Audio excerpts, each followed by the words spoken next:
Assalamualaikum warahmatullahi wabarakatuh. Hello everyone, my name is Nada Anisatu Nazifa and my last student number is 132. Welcome back to my YouTube channel, and now I'm very excited to share my article review summary. I have analyzed 10 recent research papers from 2021 to 2026. The main topic of my presentation today is innovative and interactive teaching strategies to build confidence and language skills in early childhood and young learners. When we talk about teaching English to kids, we usually see two big problems: student being passive and student feeling anxious. Traditional teaching relies too much on memorization, which makes children feel bored and afraid of making mistakes. To find good solution, I reviewed 10 academic articles. Instead of explaining them one by one, I have grouped them into three simple themes based on their main ideas. The first one is contextual and active learning, and then there's creative and visual media, also psychological support structures. Let's see how these strategies can work together to help our students. Let's start with the first group, which focuses on learning by doing. The main idea is very simple. Children learn best when they are active, not just sitting or just listening.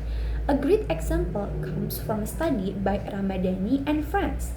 In December 2025, they looked at project-based learning using a local tradition called the Pisang Goreng Project for kids age 5 to 6 years old. In this study, the children actively planted, harvested, and cooked bananas. The good thing about this paper is practical approach. Its practical approach, proving that we can teach good science and language concept without using expensive equipment. Also, the data is very reliable because the author included clear statistical tables for normality and homogeneity. The main finding showed a huge improvement in children's critical thinking with a high effect size of 1.25. However, the weakness is the small sample size, which was only 15 students in one school.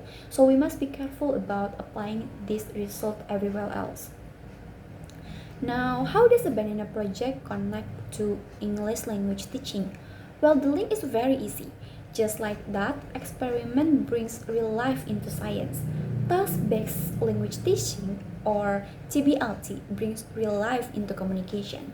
This connect to study by Nurhadi, Nugraha, and Ridwan from September 2024, who explored TBLT for secondary EFL study.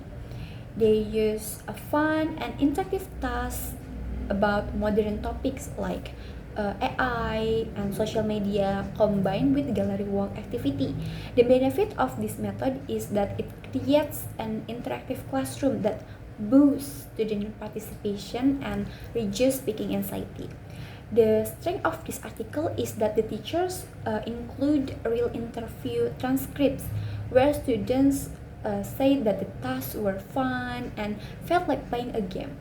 But just like the first article, the limitation is the small qualitative sample from only one school. Moving from communication task to physical movement, our third article is by Jayanti and Rachmawati in January 2025. They link language directly to physical action using a total physical response, or known as TPR method. This qualitative narrative study shows how TPR connects language learning with body movement, uh, that helping young learners memorize vocabulary naturally. The clear advantages of this strategy is that it creates fun, boring-free atmosphere, and it keeps children very excited. Academically, a very helpful part of this paper is that the authors included their 5-question interview guide, which makes the research transparent. However, the practical weakness is that the TPR can be very tiring for teachers physically, and because the study only observed one teacher in a non-formal class, we need more research in bigger schools. Physical movement is great, but we can make it even better by adding creative and visual media into our lessons. This brings us to our second group of articles, starting with Lee and Lu's 2021 study on gamification, which connect active learning with digital tools. In this paper, they explain how using game components like progress bar or powers up makes learning fun and stops children from feeling afraid of failure. The main strength of this paper is how it explains the cognitive and emotional benefit of play using software like Educas World to show how multimedia helps childhood development. However, the limitation is that it focuses too much on Indian market and global trends, which might not match the researches we have in our local schools. But what if digital tools are not possible due to limited technology or no internet connection? Don't worry, because we can get the same visual result using physical media like pop-up books. This is proven by Faradila and Rahmawati in July 2024, who did a quasi-experimental study using pop-up books for vocabulary learning. The main benefit is that the three-dimensional elements like folds and slides surprise the children and help them understand abstract words easily. The strong part is of this article is its clear numerical data supported by detailed statistical table. The paper shows that the experimental group got a much higher mean score of 83.71, while the control group only got 57.56. But the weaknesses is that pop-up books are only visual and do not have sound, so they cannot directly help children practice their pronunciation or listening skill. To solve this lack of sound in visual books, we can integrate music. This led us to Hapsari and Aisha's October 2025 study, which looked at the musical influence in language development. They did an intervention study with 60 preschool students to compare popular children's songs and national songs. Their finding is very useful. Popular songs are perfect for immediate speaking practice because they are simple and repetitive.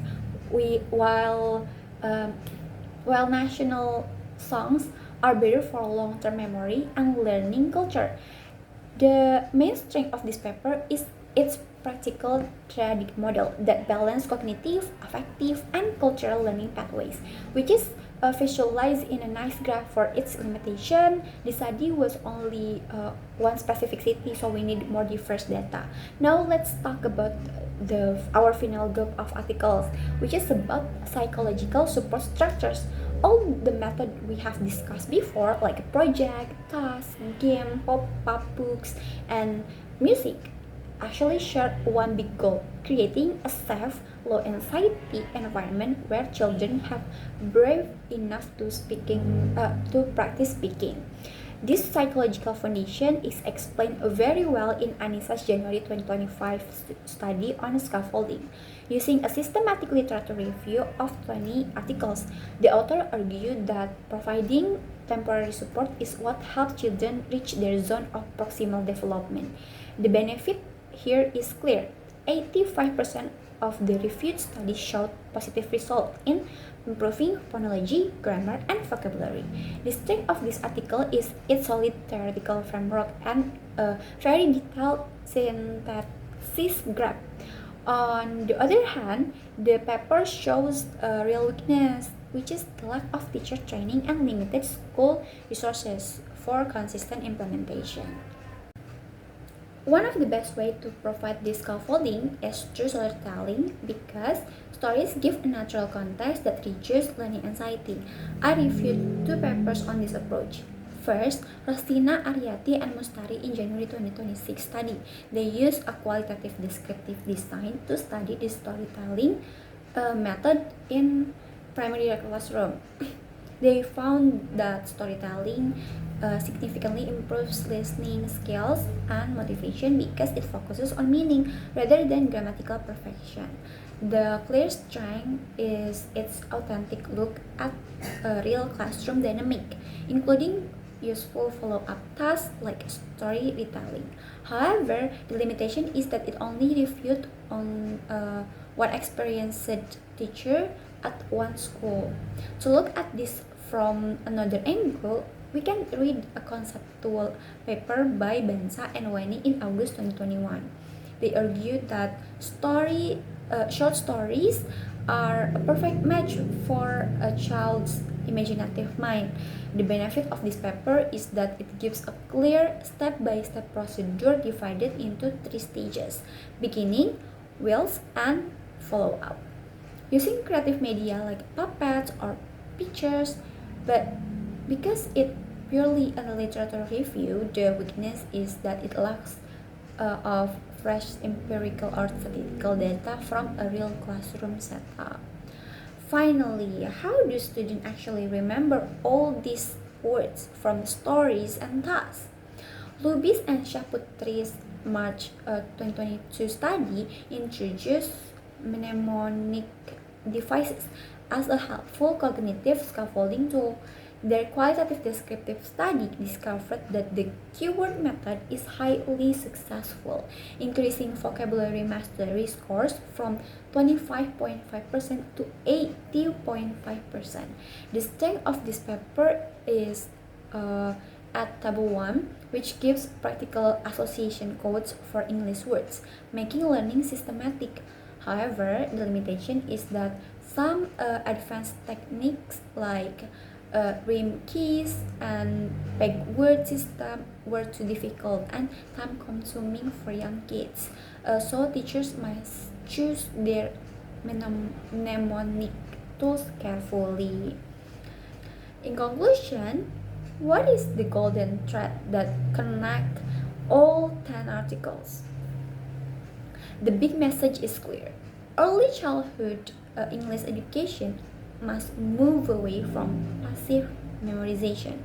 Whether we use real-world project, digital games, pop-up books, music, or storytelling. Our primary role as teachers is to be a bridge between the English language and the child's real world.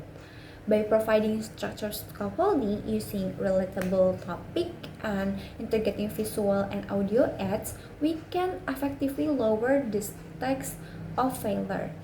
This psychological shift reduces language anxiety, builds sustainable confidence, and naturally creates fluent communication in young learners. That concludes my presentation today. Thank you very much for your time and your attention. Thank you and wassalamualaikum warahmatullahi wabarakatuh.